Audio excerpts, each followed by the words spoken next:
You do the intro. I don't know. I have no intro. So it's just gonna be us speaking. It's just gonna be raw footage. We thought it might be interesting to make a stats video for college because now we can do that. Now we have 2 sets of stats for college. So should we just do the thing? Yeah. Do the thing. Do the damn thing. Do the damn thing and get into it? Here's Okay. the advice we wanted. Yeah. Here's what we wanted to know before we applied to college. Honestly. B-roll. My name is Kat. B-roll number 2. Shut up. My name is Catherine, and I'm currently a student at Bowdoin College. I've been a student at Bowdoin for a year. I'm an English major, and I transferred to Bowdoin College in 2025. And you are? I'm Emily. I'm her little sister. I just graduated from high school like 4 days ago, and I'm an incoming freshman at Northwestern University. What are you majoring in? Oh, I am majoring in neuroscience, minoring in math, and I am on the pre-med track. So before we get into like the stats, 2 things that I want to highlight, like the differences between us. I am going to be talking about my experience transferring to Bowdoin as a transfer student, but I will also be talking about my high school stats. And we went to different public high schools. I went to a public magnet high school. I'm going straight to Northwestern after graduating from high school, and I graduated from the public high school in my town. Okay, starting with me, I'm going to go through my high school stats and my college stats, as in the college that I was at before I was at Bowdoin. My high school GPA was a 3.7 on a 4.0 scale. We didn't have weighted GPAs. And I had an SAT score of 1550 on the 1600 scale, and I scored a 1490 on my PSAT. My high school had both AP and IB classes, and I took AP Calc AB, IB Econ HL, which means honors level, IB French 4 SL, which means standard level, IB History of America 1 HL, IB World Lit HL, and then I took 2 classes called Theory of Knowledge and the IB Research Seminar, which they're like 2 courses that you need to take if you want to get an IB diploma. And then my senior year, so those were the classes I took my junior year. In my senior year, I took IB Comp Sci SL, IB Econ HL, IB French 5 SL, IB History of America 2 HL, IB Math SL, IB World Lit 2 HL, and like Theory of Knowledge Part 2. My college stats aren't that complicated. So the college that I went to before I transferred to Bowdoin, I had a GPA of 4.0, and we had an honors system, like an honors courses and standard courses at the college that I used to go to. And 14 out of the 22 courses that I took over 2 years were honors courses. I didn't have a weighted GPA, but I feel like that's important when it comes to talking about transcripts.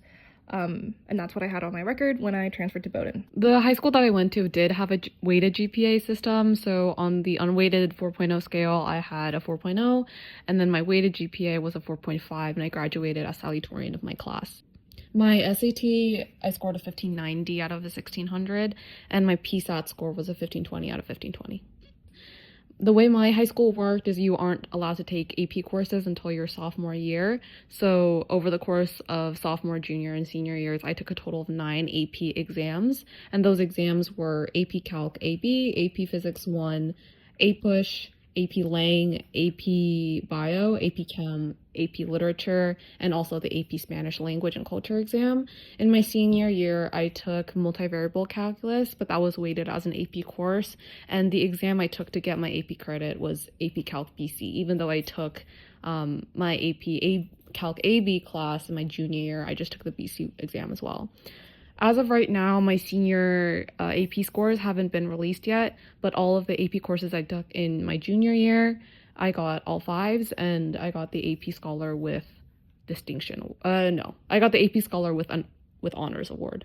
On to extracurriculars and awards. In high school, I was co-editor-in-chief of my school newspaper. I was co-president of the Model UN Club. I was also the president of the Key Club, and I volunteered at the Boys and Girls Club in my town, which was kind of, for those of you who don't know, it's like, it kind of functioned as like an after-school daycare program, and I volunteered as like a violin instructor. This part I feel like is a lot more important, especially when it comes to like how I got into Bowdoin specifically. So my college extracurriculars were I was co-president of the Honors Association at my college. I was editor-in-chief of our literary magazine on campus, and during the summer of 2024, I was a student researcher at Johns Hopkins University for 10 weeks on a competitive stipend. For me, I feel like the biggest extracurricular that I was part of was the Manhattan School of Music pre-college program. For those of you who don't know what a pre-college is, a lot of conservatories in the States will have programs for high schoolers, where you have to audition, and then after you are accepted into the program, every weekend you take courses at the conservatory. You study privately with a professor, and you are also part of several ensembles, and basically you act like as a music major the way you would study as if you were actually at the conservatory. I was a classical violin major at the Manhattan School of Music pre-college for 2 years. At school, I also did a lot of clubs. I founded my local chapter of HOSA Future Health Professionals. For those of you who don't know what that is, it's a national program. No, you know what?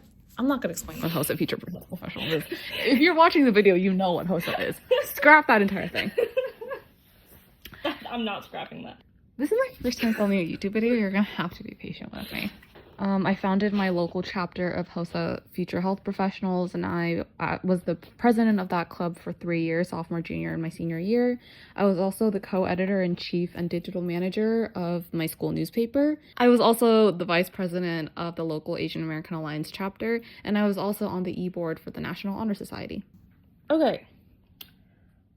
Personal statements. I'm not going to talk about my high school personal statement because I honestly don't remember it, and it's not important at all.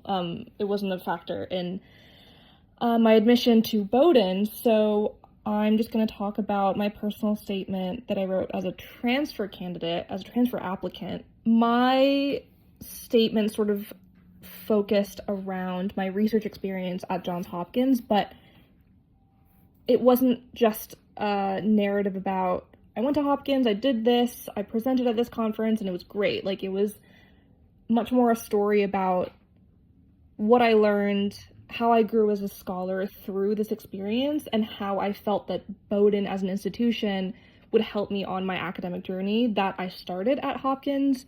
I focused a lot on what I knew and what I researched about the Bowdoin Humanities programs and how strong their English department was and things like that. I think it's really important to get specific with what you want out of that school and why you want to be there specifically. And that doesn't necessarily mean like scrubbing through the website and finding a professor you like and mentioning them by name. Like, it's not about name dropping. I think a really helpful piece of advice that I got about personal statements is that you should write about why you want to be there, but you should also write about how you can contribute to the school. So it's a two-way relationship, and it's really helpful to illustrate that in the personal statement. For most colleges, you're going to need more than one personal statement, and it's helpful to like mind map beforehand.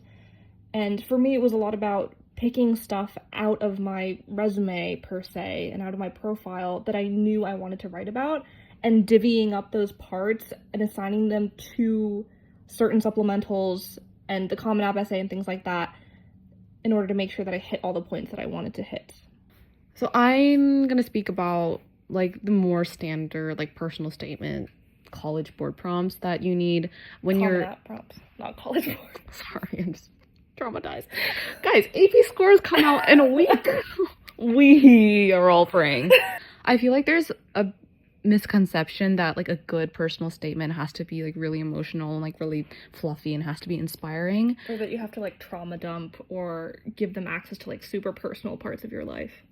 But my personal statement wasn't fluffy at all, and it wasn't very emotional because I struggled a lot with feeling like I had to like get like really like into the mushy stuff. My personal statement was literally about like why I like science, but you don't have to write specifically about your major, because I wrote about why I'm interested in astronomy and why astrophysics is something that's really interesting to me, but it all like tied in at the end, and I was able to connect that with like why I'm also interested in medicine and science in general. The most important thing about a personal statement is that you have to write about what you're passionate about. If that translates better when you write about something that is more emotional or something that is not necessarily related like to your academic interests, that's all the more power to you and you can totally go that route. But I know for me that just wasn't who I was, and I had a lot more of a comfortable time writing about my academic passions. In terms of supplemental essays, because you have such little room, you really have to like get to your point very quickly. But at the end of the day, I think the best piece of advice I can give, especially about writing supplemental essays, is to just nerd out. The most concise and the best and most memorable essay you're going to write is when you're writing about something that you like. I wrote about Spider-Man in one of my Northwestern essays, and I think that was probably the favorite one, my favorite one out of all the ones I wrote. It was my favorite too. Yeah, it was my favorite. Right. Because, and it's just like, it was the most fun to write. I think readers can tell when you're not really interested in what you're writing. Can you like insert the clip of Miles has a great story to tell. Having a story at all seems gross. Like, that's exactly how I felt. I think to that point too, that just reminds me of another piece of advice I got from an admissions officer, I think, when I was touring some other school. The advice was to say something in your personal statement that you can't find anywhere else on your application. So there's no way for an admissions officer to know that like you like Spider-Man or that you're interested in astrophysics if you didn't use the space through your personal statements to say that. So I think not only does it make your application more interesting, it's also like it humanizes you. It makes you more than just, you know, test scores and numbers and GPA on a page, which is really helpful. Don't be afraid to be funny in your essays. Like, my dazzling personality isn't really coming through in this video, but I'm just like...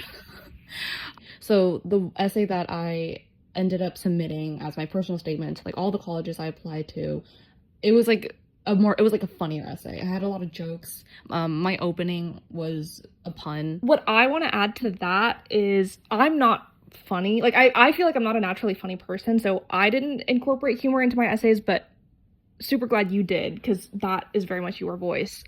For me, my way into it, and what I think I did better from high school, is that in high school, like on my Common App, I wrote like a really mushy essay about like family and like, you know, growing up bilingual and bicultural, and like quite honestly, it was like a very cliche, trite statement, not because I was lying or not because it didn't ring true, but because I was, I think, trying to strike some kind of emotional chord with them, as opposed to just like finding my own story and like finding the part of my life that I most wanted to articulate to them. And then this time around, when I was applying to transfer to Bowdoin, I didn't do that. I took a very almost academic tone in my personal statement, but it was about something that I was really passionate about, and so I think that came across really nicely. So this last section is for just general tips and tricks and advice and things that we wish that people had told us before our journey into the dreaded land of Common App and supplementals and stuff. And just like the college decision process in general, I think. Listen, you couldn't pay me to do this again, so I'm gonna try to make this as least painful as possible. Question number 1. What advice would you give to your freshman year self? In high school. Yeah.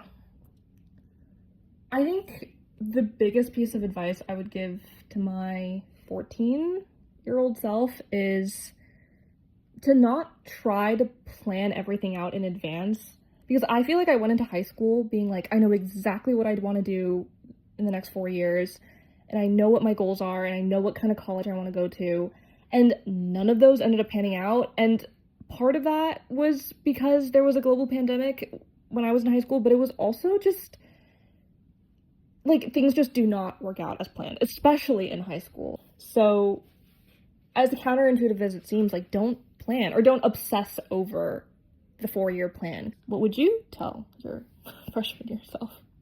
I would tell my freshman year self, like, not to worry too much about the prestige or like how fancy your application is going to be, because I was worried about this going into high school. But just because you don't go to like the 2% top program in the country doesn't mean that you're going to be at a disadvantage, because the reason that you go to those programs, or the reason that you do these like prestigious activities anyways, is because of the relationships that you'll build with the people there and the things that you can learn. And those aren't experiences that are exclusive to like the super bougie stuff. And like not just summer programs, but that goes for a bunch of other stuff too. Just showing up and being consistent with what you do is the most important thing. What do you consider the best decision you made while applying to colleges? Yeah, you want to go first? Yeah.